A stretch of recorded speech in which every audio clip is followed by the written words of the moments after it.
ఇప్పుడే country delight యాప్ని download చేసుకోండి. Download the country delight app now.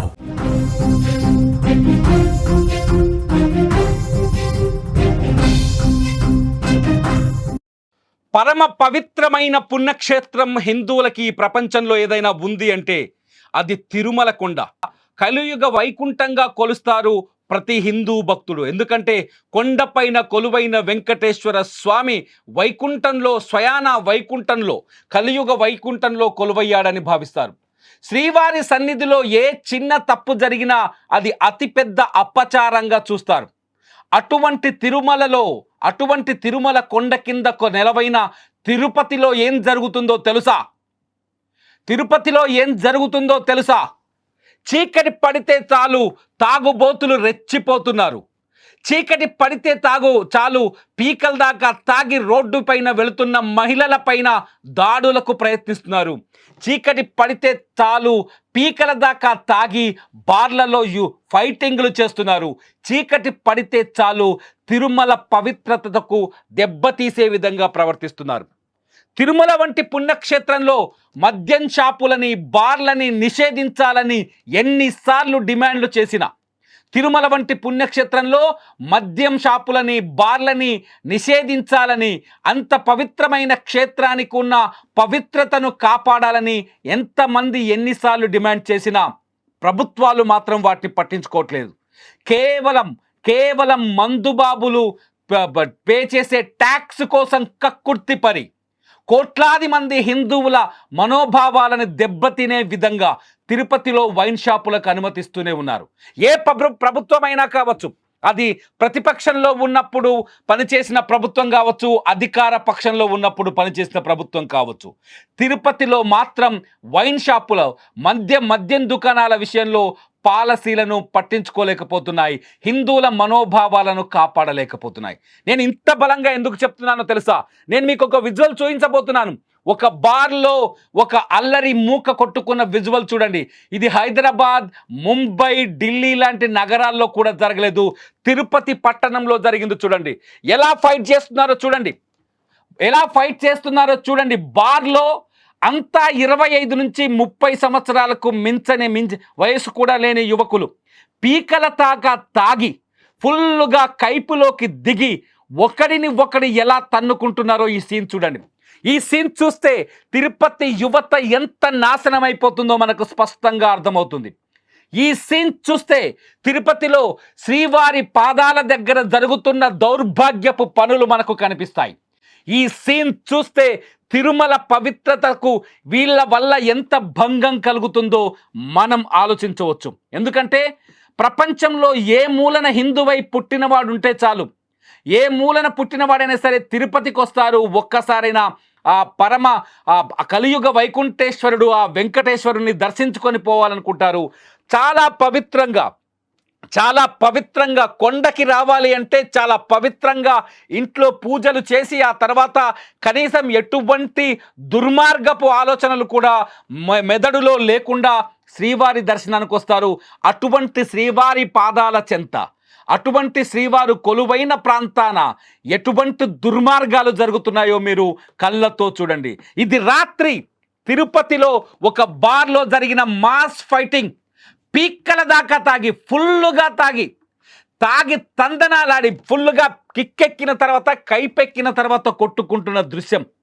ఈ దృశ్యాన్ని చూస్తే నిజంగా తిరుపతిలో ఇటువంటి సంఘటనలు జరగడం ఏంటనే బాధ కలుగుతుంది. నిజంగా హిందువులెవరికైనా సరే ఇది నిజంగా గుండెకి గాయం చేసే సంఘటన. పోనీ వీళ్ళు బార్లోనే కొట్టుకున్నారా? బార్లో కొట్టుకున్న తర్వాత పోనీ పోలీసులు వచ్చిన తర్వాత మూసుకొని ఇంటికి వెళ్ళారా? లేదు. రోడ్డు మీదకి వచ్చిన తర్వాత ఏం జరిగిందో చూడండి ఒకసారి. రోడ్డు మీదకి వచ్చిన తర్వాత అక్కడ మహిళల్ని వేధించడం మొదలుపెట్టారు. ఒకసారి ఫుల్ షాట్ అయ్యింది దాన్ని. రోడ్డు మీదకి వచ్చిన తర్వాత చూడండి, అక్కడ కనిపించిన బస్టాండ్ సమీపంలో, ఇది శ్రీనివాసం సమీపంలో జరిగిన సంఘటన. బస్టాండ్లో దిగే వాళ్ళంతా భక్తులే, దూరపు ప్రాంతాల నుంచి వచ్చే భక్తులే. మీకు ఆ ఫ్లైఓవర్ చూస్తే అర్థమవుతుంది, వాళ్ళు పరిగెడుతున్న సీన్ చూస్తే మీకు అర్థమవుతుంది, వాళ్ళు తాగి రోడ్డు మీద పడిపోయిన సీన్ చూస్తే మీకు అర్థమవుతుంది, అక్కడ మఫ్టీలో ఉన్న పోలీసులు వాళ్ళని పట్టుకెళ్తున్న సీన్ చూస్తే మీకు అర్థమవుతుంది. ఇది స్వయాన వెంకటేశ్వర స్వామి పాదాల దగ్గర జరుగుతున్న సంఘటన. ఈ సంఘటన నిజంగా మీ గుండెని కలిచివేయట్లేదా? మీకు బాధను కలిగించట్లేదా? తిరుపతి పట్టణంలో తిరుపతి అంటేనే ఆ శబ్దం వింటేనే రెండు చేతులెత్తి దండం పెట్టాలనిపిస్తుంది. ఎందుకంటే అక్కడ కలియుగ వైకుంఠేశ్వరుడు శ్రీ వెంకటేశ్వరుడు కొలువైన ప్రాంతం. నేను ఇక్కడ స్వామివారికి ఎందుకు స్వామివారి క్షేత్రాన్ని ఎందుకు నేను దీంట్లో ఇంక్లూడ్ చేస్తున్నానంటే, తిరుపతి లాంటి పట్టణాల్లో మధ్యప్రదేశ్ ముఖ్యమంత్రి ఒక కీలకమైన నిర్ణయం తీసుకున్నాడు. ఏవైతే ఈ హైందవ ఆలయాలు ఉన్నాయో, కీలకమైన హైందవ ఆలయాలు ఉన్నాయో, ఆ ఆలయాల దగ్గర మద్యం షాపులని నిషేధించారు, బార్ల లైసెన్సులని రద్దు చేశారు. అటువంటి నిర్ణయం తిరుపతిలో ఎందుకు చేయకూడదనే చర్చ జరుగుతోంది. ఎందుకంటే తాగి అక్కడికి వచ్చే భక్తులపైన దాడులు చేస్తున్న ఇటువంటి గాడిదలపైన ఎప్పుడు చర్యలు తీసుకుంటారు? తాగి బార్లో కొట్టుకొని రోడ్డు మీదకి వచ్చి ప్రజల్ని భయభ్రాంతులకు గురి చేసే ఈ గాడిదలపైన చర్యలు తీసుకుంటారా? తీసుకోరా? ఈ గాడిదలని కంట్రోల్ చేయాలంటే ఏం చేయాలి? ఇటువంటి గాడిదల్ని కంట్రోల్ చేయాలంటే ఏం చేయాలి? నిజంగా ఇక్కడికి కోట్లాది మంది భక్తులు వస్తుంటారు. నిత్యం 1,00,000 మంది కేవలం స్వామివారినే దర్శించుకుంటారు. అంటే ఎంతమంది వెయిటింగ్లో ఉంటారో అర్థం చేసుకోవచ్చు. ఎంతమంది ప్రతినిత్యం తిరుపతిలో ఆన్ యావరేజ్గా 5 లక్షల మంది జనాభా రోమింగ్ అవుతూ ఉంటారు. అటువంటి తిరుపతిలో ఇటువంటి గాడిదలు తాగి రోడ్డు మీదకి వచ్చి అల్లరి చేస్తుంటే పట్టించుకోరా? ఇటువంటి గాడిదలని కంట్రోల్ చెయ్యరా? ఇటువంటి గాడిదలని తోలు తీయరా? పోలీసులు 1 గంట సేపు లాఠీలకు పని చెప్పుంటారు, 1 గంట సేపు వాళ్ళని పట్టుకొని కొట్టి వదిలేసుంటారు. కానీ సమస్యని పరిష్కరించగలరా పోలీసులు?